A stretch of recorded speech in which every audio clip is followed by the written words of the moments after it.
This week it was my 40th birthday. Congratulations! I want to thank my family and friends for buying me this thing.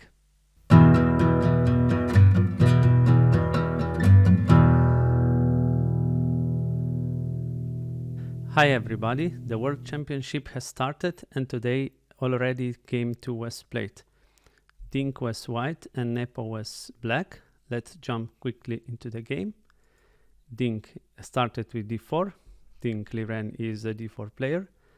Jan responded in knight to f6, c4, e6, knight to f3, so declining going into Nimzo-Indian by playing knight to c3, and then black can respond with bishop to b4, d5, and here very surprising and interesting move by Ding Liren, h3, which was probably inspired by his second Grandmaster report. Here Jan think for a long time and he responded with taking on c4, which is actually Queen's Gambit accepted version, but with h3 pawn played. Game went a3, c5, now Ding took the pawn, a6, black is preparing to play b5, castle, we have to prepare king safety, knight c6, knight to c3, b5. Of course, black is expanding on queen side and also preparing to play bishop to b7, bishop to d3, bishop d7. Here also playable is to take on d4, ed, and knight to b4.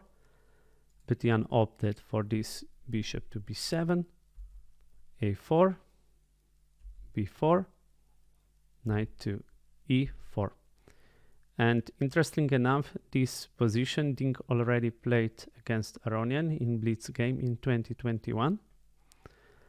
And here Jan found very good move with knight to a5.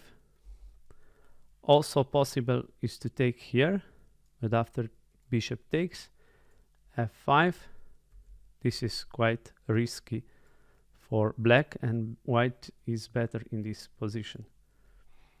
So, sorry, where were we? Knight to a5. And here, before this move, Ding Liren thought for almost half an hour or even more than half an hour, and decided to take the knight on f6, which was slightly inaccuracy, as we will see in the game. Here better move would be just to take here on c5, bishop takes, d takes. White is currently pawn up, but his bishop is locked here behind the pawns, and white has also a compensation, let's say this knight to d7 and so on. But he opted for taking this knight, and now very nice move by Jan, not taking with a queen, but he took with a pawn and opened this g file, which we will see in the game was very dangerous for white. And now another inaccuracy, Ding played move e4 and allowing black to play move c4. These two pawns will be very strong now and will decide the game. Better was just to take here on c5, and after bishop takes, now e4 and rook to g8, and the position is quite complicated. So another inaccuracy by Ding, e4, and now c4 as we see. Bishop goes to c2, queen to c7, bishop to d2. Now a rook is preparing an attack on this g2 pawn with the bishop here on nice diagonal potentially. And here queen to e1 was probably the best move, but again Ding made a slight inaccuracy by playing rook to c1. And now black rightly castled, so he's aligning this rook here on the file. And now again here queen to e1 would be the best move. Let's say knight, but f5. And here it's very nice line, you would think, but hang way down, doesn't this hang this pawn? Takes, but now this is quite dangerous, and if we go with knight to e5, then e3 is played and we open this strong attack. Let's say if we play f3, but now this pawn hangs, so black is actually way better here. So after queen to e1, f5, king to h1 is actually the best move. But yeah, Ding didn't play that, queen to e1, and he went with bishop to d3. Yeah, probably his idea was to put bishop on f1 or pressure this c4 pawn, but actually this c4 pawn is well defended. Now the best move, king to b8, king goes from this annoying diagonal, or sorry, file. And again, very bad move, rook to e1, probably preparing this bishop to f1 to protect here. So again, best move was queen to e1.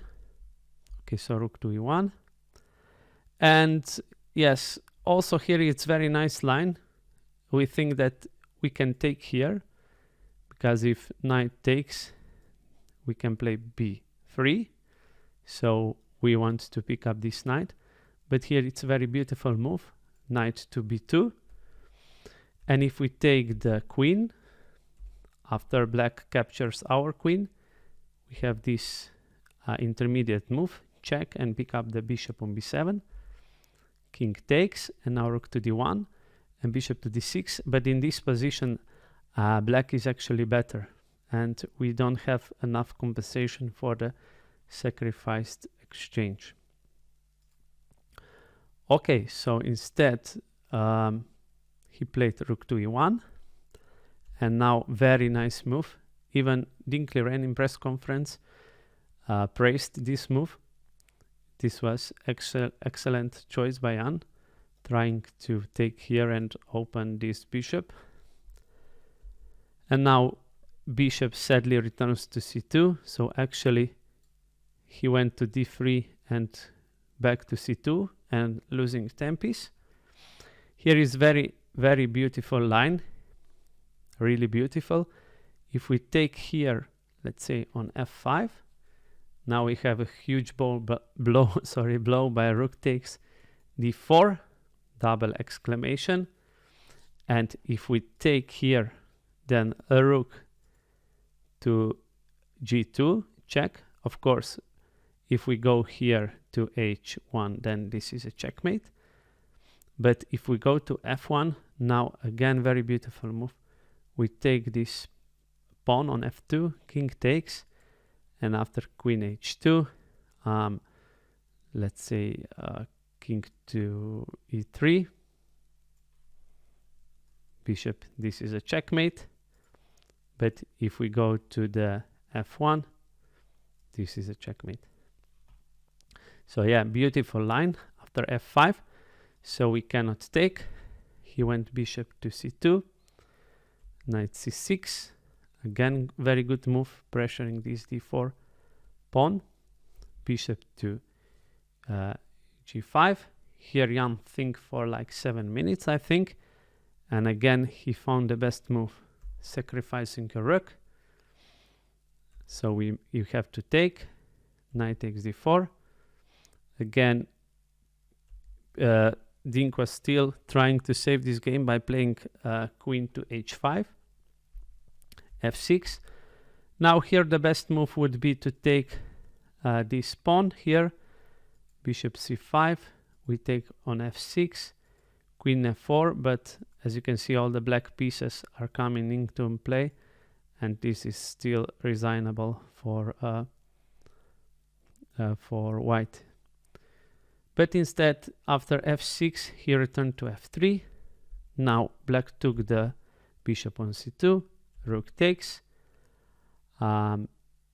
bishop takes here on e4, rook d2, bishop to d6,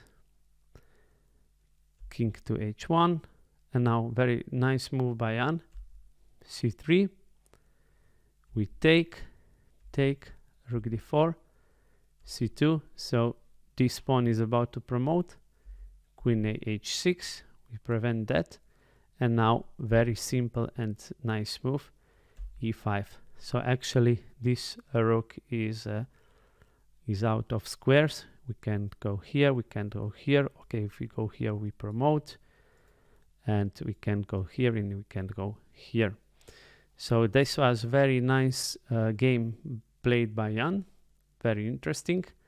Maybe also Ding also helped him a little bit, so he made a couple of inaccuracies, and also Ding said that he doesn't feel well, that he struggles with, you know, his emotions, and Jan has already have an experience of playing World Championship, so this is his advantage. And also in the first game, Jan was pressing and was better, but he didn't win. So we will see where this match is going. But as far as we can see, Jan is favorite. But you know, for the match sake, I think would be interesting if Ding would play better and maybe win, and match will be even more interesting than it would be if Jan just win one more game or even two. Then it's actually game over. So thank you for watching. Please like, share and subscribe, and I'll see you in the next video. Bye.